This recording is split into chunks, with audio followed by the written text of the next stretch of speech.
explicado, tá né? explicado. Mas mesmo assim, Ah, não, assim eu vou até desligar a câmera. nesse tempo Não, frio. não, tá maluco? Ó, bom dia para todo mundo. A gente vai começar agora nossa aula de sociologia, tá bom? Nós vamos dar continuidade àquilo que nós começamos na semana passada. Semana passada nós começamos a trabalhar o capítulo 5. Hoje nós vamos falar especificamente sobre as tendências no mundo do trabalho, né? Como que esse conceito de trabalho ele foi mudando a forma como nós nos relacionamos.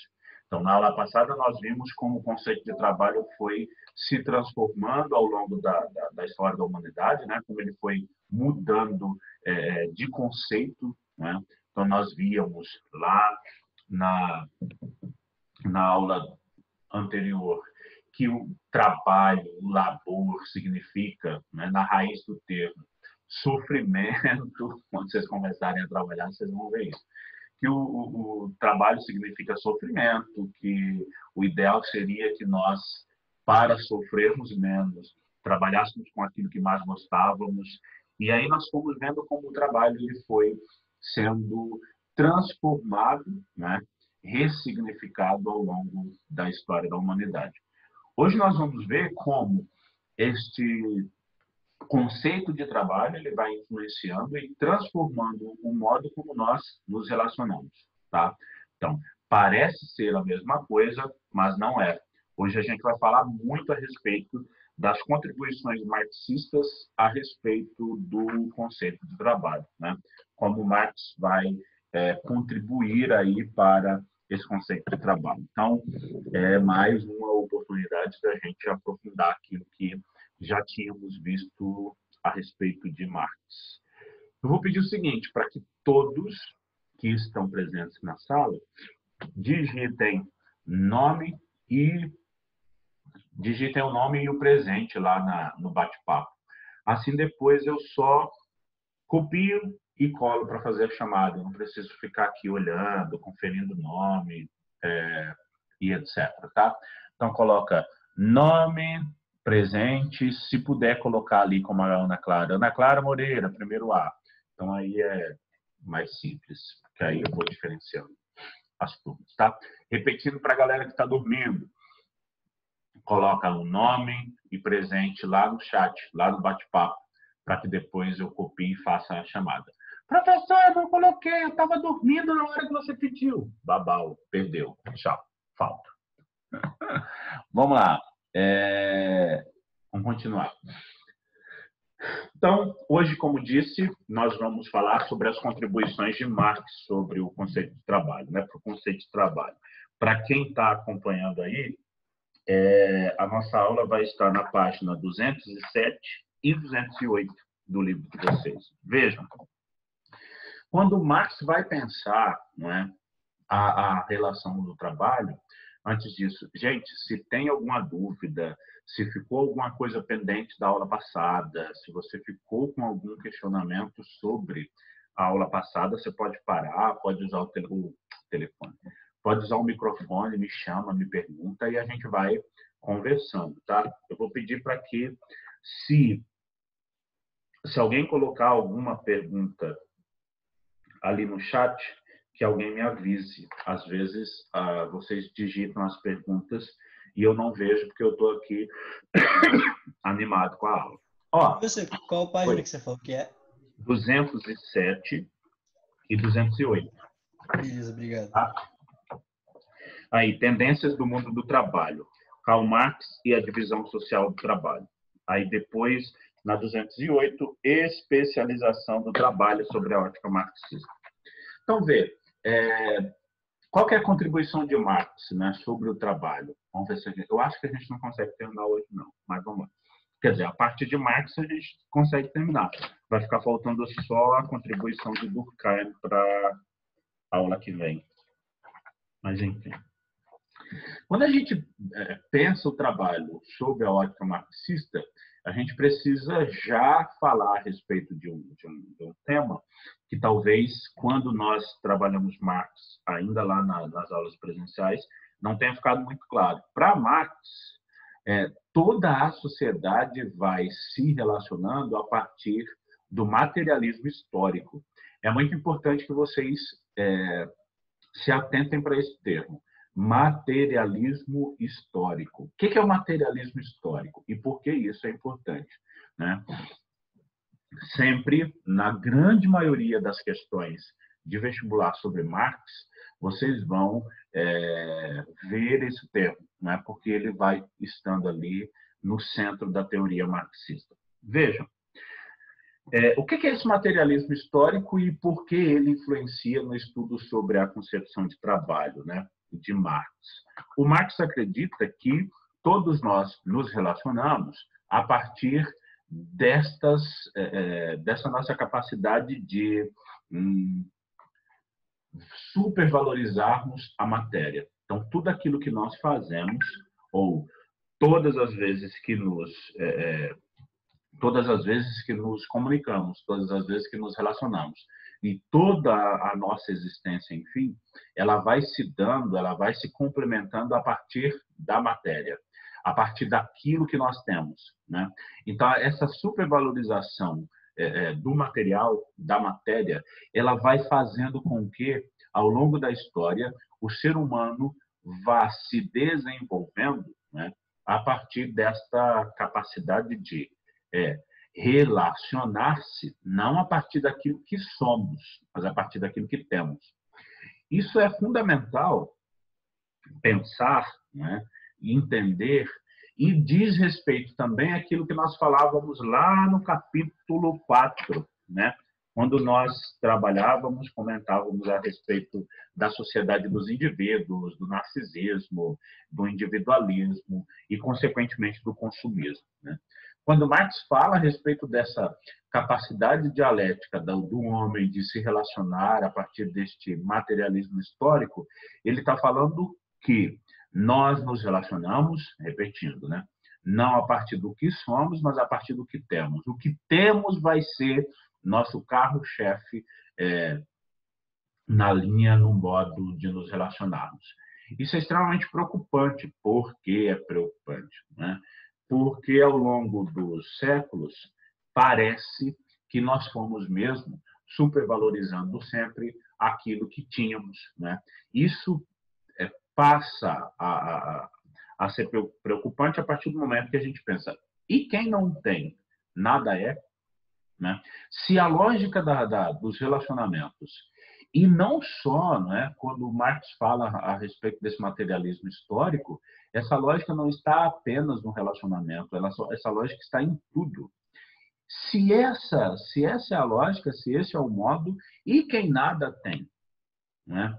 Como existe, se o carro-chefe da existência, se a forma de considerarmos, de percebermos a existência humana é essa capacidade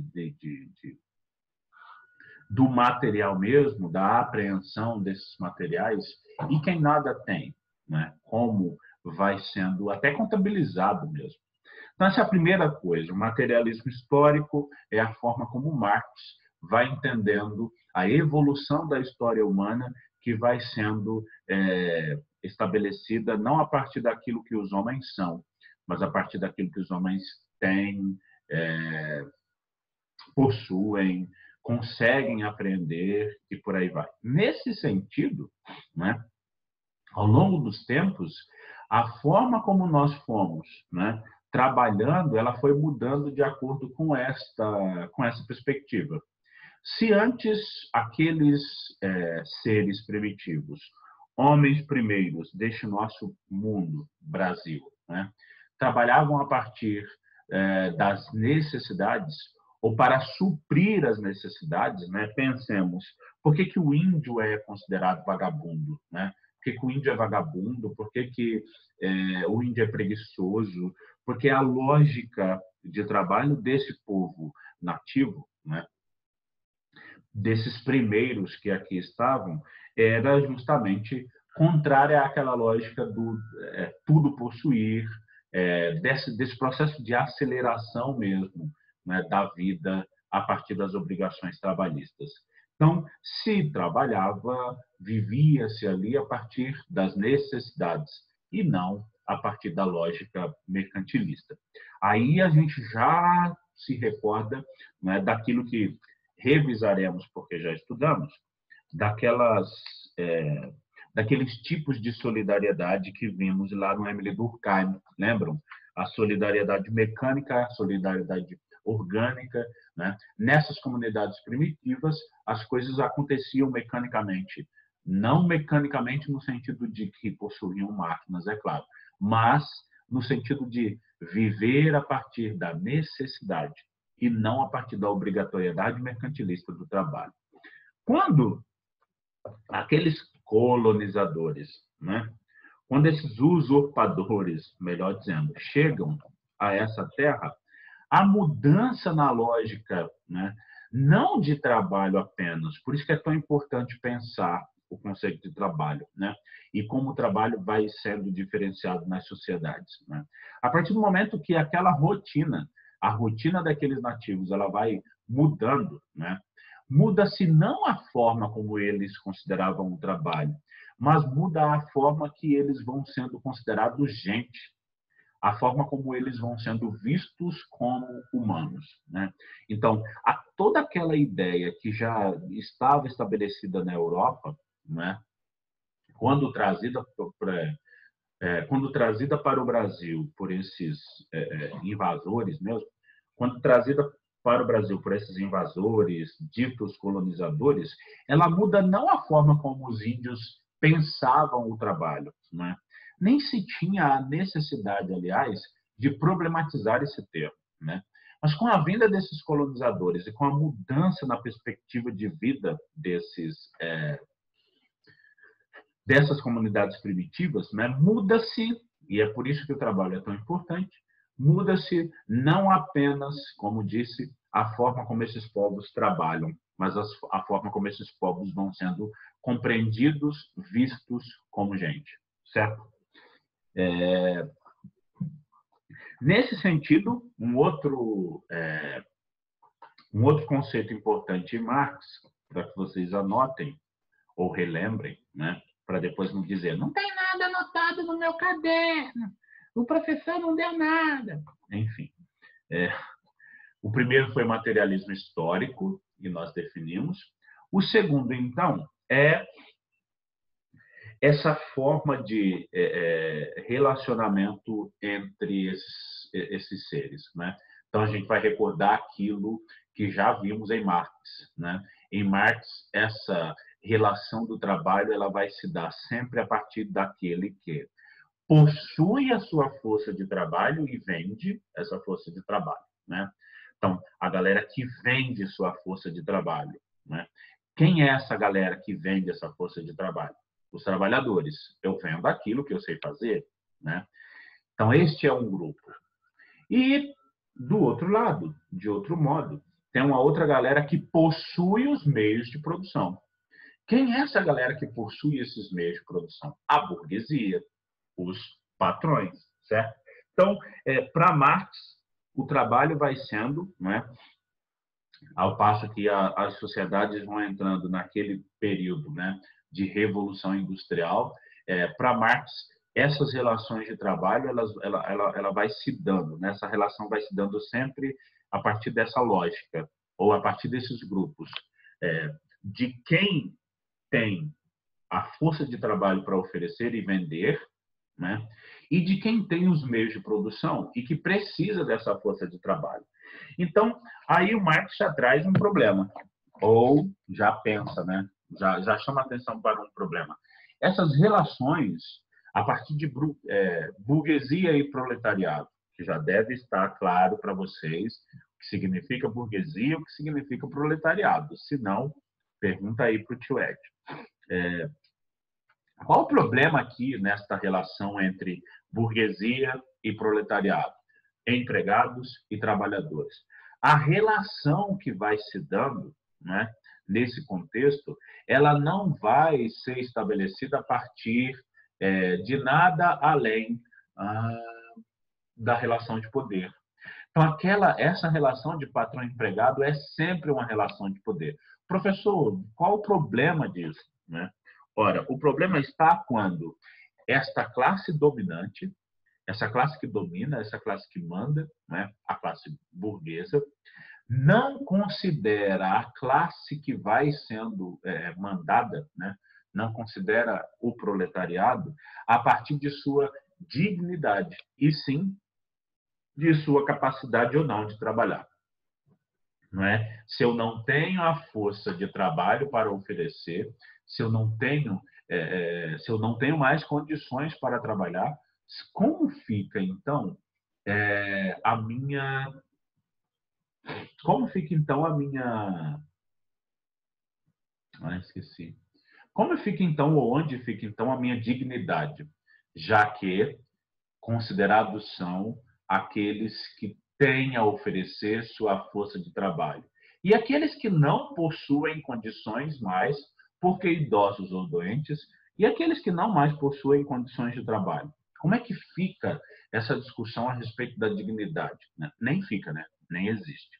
Então, essa é a segunda coisa aqui, o segundo problema que Marx vai apresentar com relação a este conceito de trabalho. A forma como nós nos relacionamos depois dessa revolução industrial, ela vai ser sempre a partir dessa lógica de burguesia e proletariado, de quem detém os meios de produção, burguesia, patrões, e de quem tem a sua força de trabalho para oferecer, empregados. E aí eu faço uma pergunta: existe patrão sem empregado?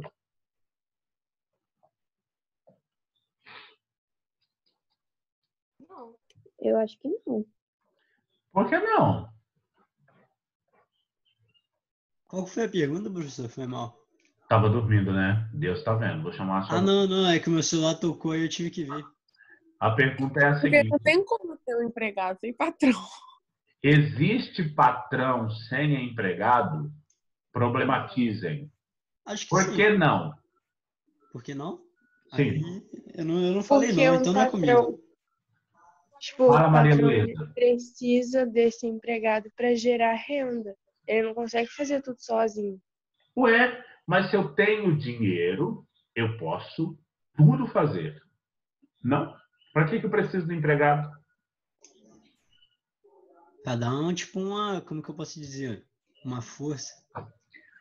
Não, pra fazer a coisa que eu Não, não é que quero. tipo assim, bom, professor, Eu não Tem vou serviço que pagar você seja alguém empregado. pra... Um de cada Ah, eu não vez. quero...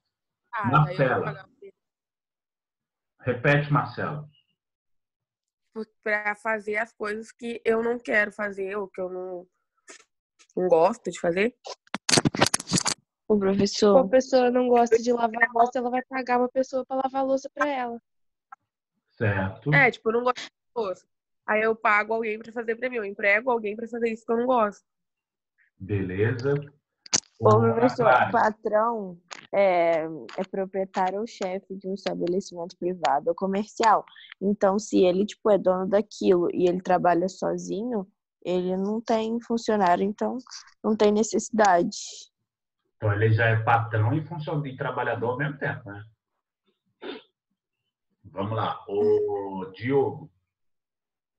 Você ia falar, Diogo? Não? Não existe patrão sem empregado.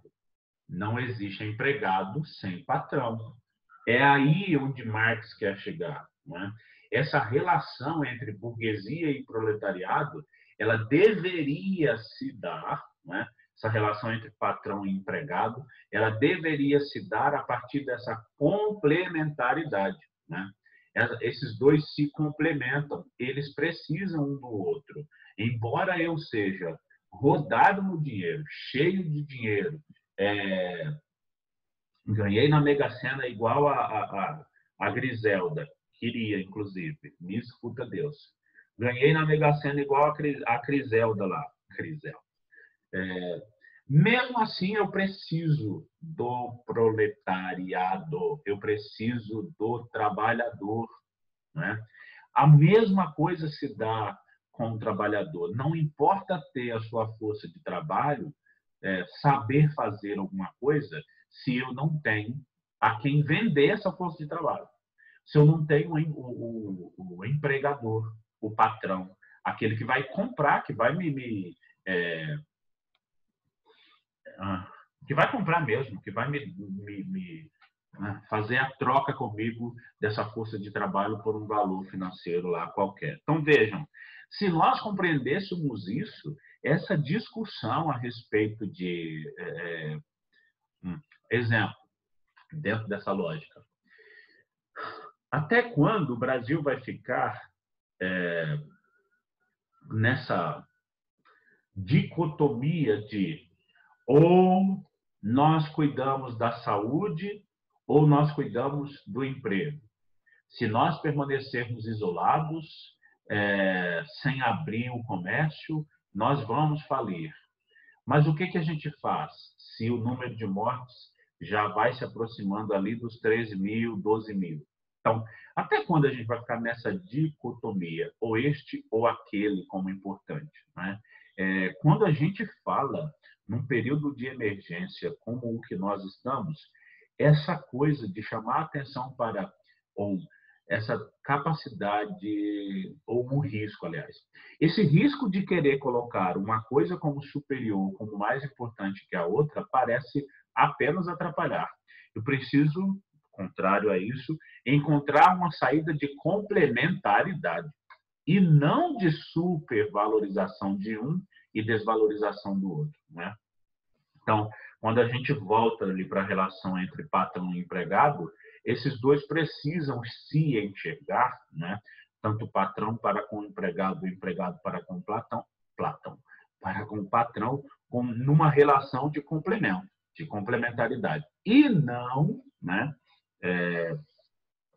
nessa supremacia de uns sobre os outros, né?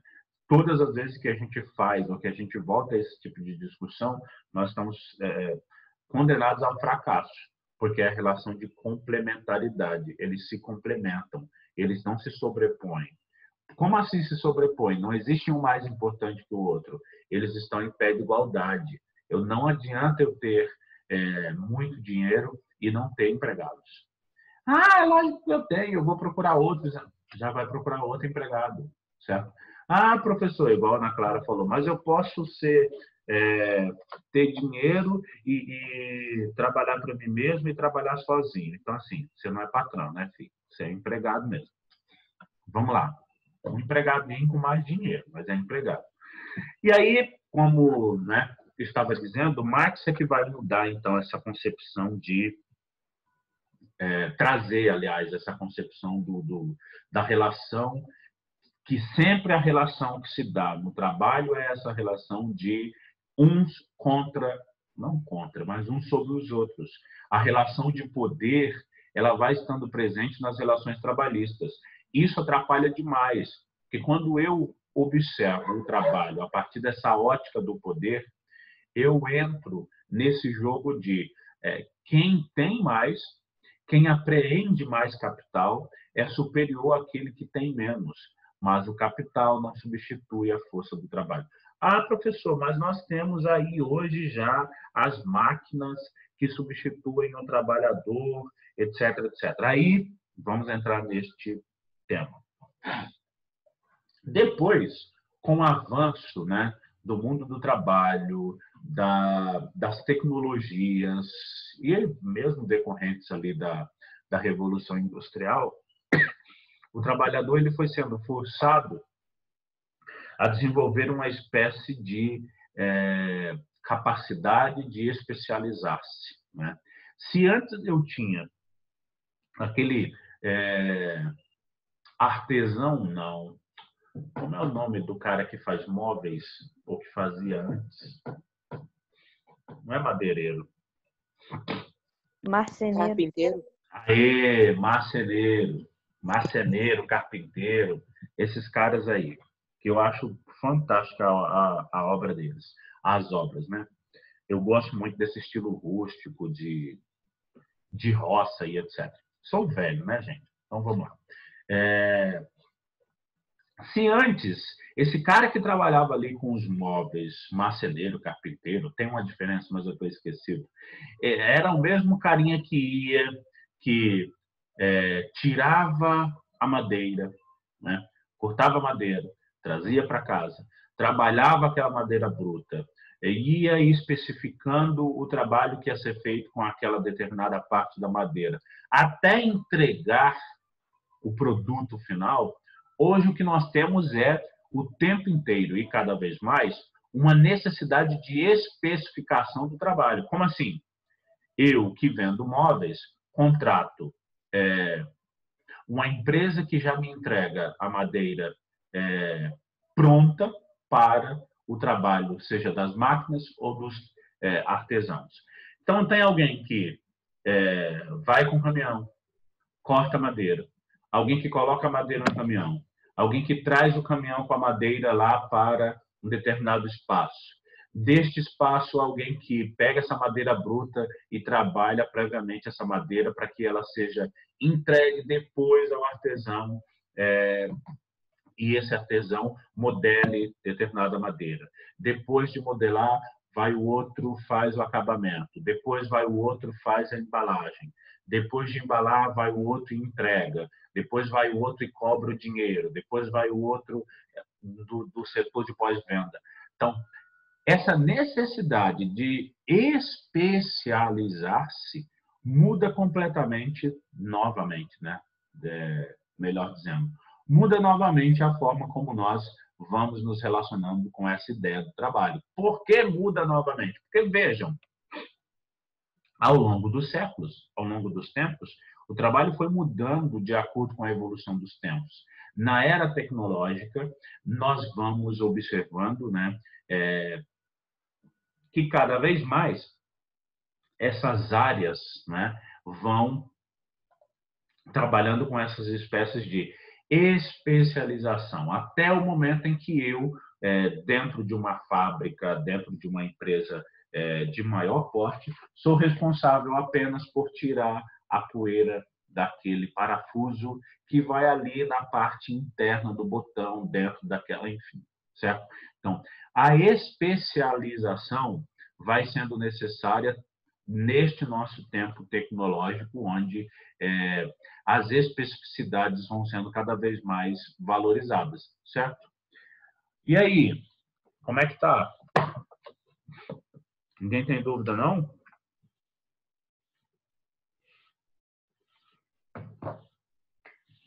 Ninguém?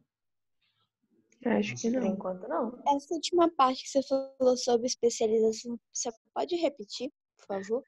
Posso. Então, assim, com o advento da modernidade, não da modernidade, né? A modernidade começa lá em 1600 e por aí vai.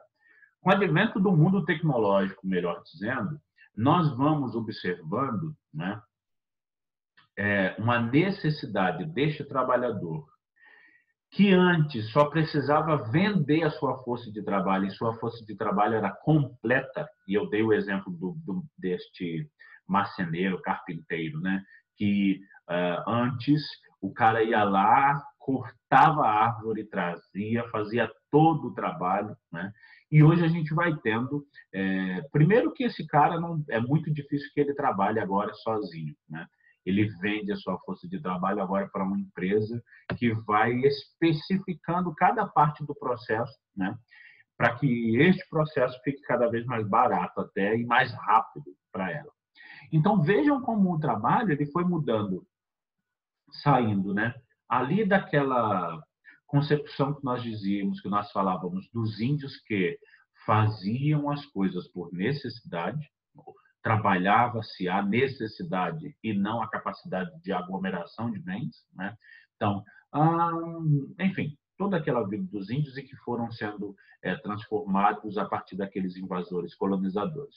Então, esse trabalho vem evoluindo ao longo dos tempos, até chegar na era da modernidade, onde, né, com a revolução industrial, a necessidade da produção, eu vou fazendo cada vez mais com pressa e na pressão mesmo de muito produzir, se eu quiser sobreviver até, né? Porque a lógica da produção é aquela de quanto mais eu produzo, mais eu recebo, e eu vou entrando nessa ilusão.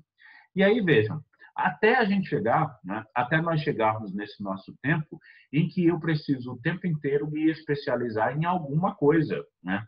Então, no meu caso, não basta ser professor, não basta, como se fosse simples, né? Mas assim, sou formado em filosofia. Não basta ser formado em filosofia, eu preciso de uma especialização, de uma pós-graduação em sociologia. Depois de uma pós-graduação em sociologia, eu preciso de uma pós-graduação, uma outra especialização em uma área específica da sociologia. Aí depois, para dar aula de filosofia, eu preciso de uma especialização, pós-graduação em uma área específica da filosofia. Quando a gente vai para o mestrado, né, é pior ainda, porque você pega aquele mutante, aí vai estudar só aquela partezinha. Quando eu vou para o doutorado, isso diminui. Pós-doutorado, então, é a cutícula da unha, enfim. Então, por que isso? Né? Para dizer, a era tecnológica traz a obrigatoriedade da especialização. Eu preciso ser especialista, ser express em alguma coisa, para que eu não seja engolido pela velocidade tecnológica. Então, a partir do momento que eu me apresento como especialista em alguma área, né, e que bom seria se a minha especialização ela fosse numa área que desse muito dinheiro e que não fosse sobrecarregada, né? Então, assim, o cara esperto é aquele que escolhe uma área que paga bem e que tem pouca gente nessa área, para que não se fique superfaturada e etc. Então, vê, a gente saiu ali daquele trabalho por necessidade e viemos caminhando até o momento em que o trabalhador ele precisa provar que ele sabe fazer aquilo que ninguém mais sabe. Porque é fácil encontrar professores por aí, gente que é formado, falando do meu caso, né?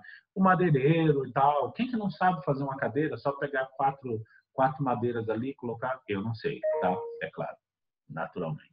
Mas, bem, essa necessidade da especialização, ela vai sendo obrigatória para que nós consigamos sobreviver na era da concorrência. E na era da concorrência desigual, desumana até, quando o homem é obrigado a concorrer com as máquinas também, certo? Quantos minutos? 4. Dúvidas? Falta alguém colocar o nome aqui na chamada? Acho que não, professor. Tá, vou copiar.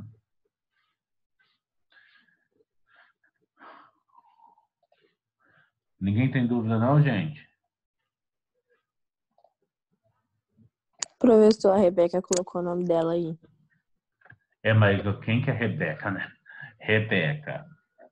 Ah, colocou. Não colocou ou já colocou? Não, ela colocou agora. Ela falou que faltava ela. Ela é do primeiro A. Ah, tá. Eu tinha copiado até a Bianca só. Mas eu vou... Copiei aqui a Rebeca.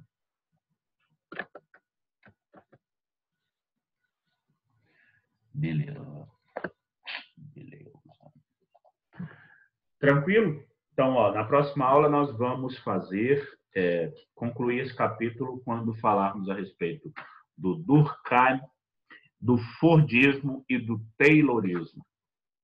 Uma parte boa, gostosa de discutir neste assunto. Tranquilo? Vocês querem fazer alguma pergunta? Não. Não? Tá bom. Então, vamos encerrar por aqui. A live vai cair daqui a 2 minutos. Um cheiro para vocês. Tchau. Tchau, professor. Tchau, professor. É nóis. Professor, É nóis, é nóis. Tchau. ô professor, você viu o novo trailer do Batman? Não entendi. Você viu o trailer do Batman? Sem sacanagem mesmo, que vai ter um novo filme do Batman. Não, é sério, sem sacanagem dessa vez. O Batman, né? Com Eu não tô Robert zoando dessa vez, Pattinson. não. Eu tô Batman. falando sério. Vai ter um filme do Batman novo. Com aquele carinha lá que fez o Crepúsculo lá. Com Robert aquele cara Pattinson. Não Isso, vi esse ainda nome não. aí que ela Vou falou. procurar. Procura depois, vai ser bravo. Tchau. Valeu, professor. É nóis.